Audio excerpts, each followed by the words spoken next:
Acts chapter 18. After these things, Paul departed from Athens and came to Corinth, and found a certain Jew named Aquila, born in Pontus, lately come from Italy with his wife Priscilla, because that Claudius had commanded all Jews to depart from Rome, and came unto them. And because he was of the same craft, he abode with them, and wrought, for by their occupation they were tent makers. And he reasoned in the synagogue every Sabbath, and persuaded the Jews and the Greeks. And when Silas and Timotheus were come from Macedonia, Paul was pressed in the Spirit, and testified to the Jews that Jesus was Christ. And when they opposed themselves and blasphemed, he shook his raiment, and said unto them, Your blood be upon your own heads. I am clean. From henceforth I will go unto the Gentiles.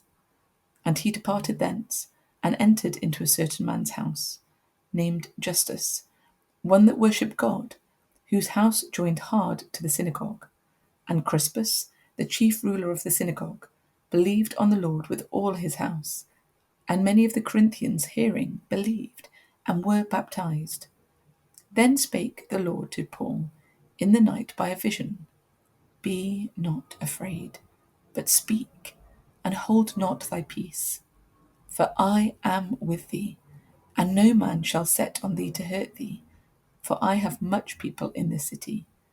And he continued there 1 year and 6 months, teaching the word of God among them. And when Gallio was the deputy of Achaia, the Jews made insurrection with one accord against Paul, and brought him to the judgment seat, saying, This fellow persuadeth men to worship God contrary to the law. And when Paul was now about to open his mouth, Gallio said unto the Jews, If it was a matter of wrong or wicked lewdness, O ye Jews, reason would that I should bear with you. But if it be a question of words and names, and of your law, look ye to it, for I will be no judge of such matters. And he drave them from the judgment seat. Then all the Greeks took Sosthenes, the chief ruler of the synagogue, and beat him before the judgment seat. And Gallio cared for none of those things. And Paul after this tarried there yet a good while, and then took his leave of the brethren, and sailed thence unto Syria, and with him Priscilla and Aquila, having shorn his head in Centria, for he had a vow. And he came to Ephesus, and left them there. But he himself entered into the synagogue, and reasoned with the Jews. When they desired him to tarry longer time with them, he consented not, but bade them farewell, saying, I must by all means keep this feast that cometh in Jerusalem, but I will return again unto you, if God will. And he sailed from Ephesus.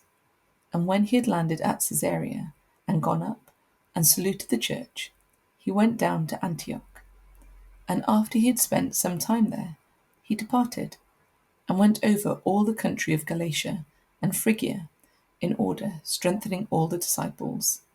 And a certain Jew named Apollos, born at Alexandria, an eloquent man, and mighty in the Scriptures, came to Ephesus.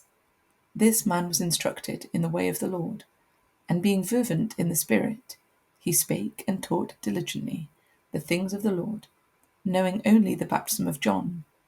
And he began to speak boldly in the synagogue, whom when Aquila and Priscilla had heard, they took him unto them, and expounded unto him the way of God more perfectly. And when he was disposed to pass unto Achaia, the brethren wrote, exhorting the disciples to receive him, who, when he was come, helped them much which had believed through grace, for he mightily convinced the Jews, and that publicly, showing by the Scriptures that Jesus was Christ.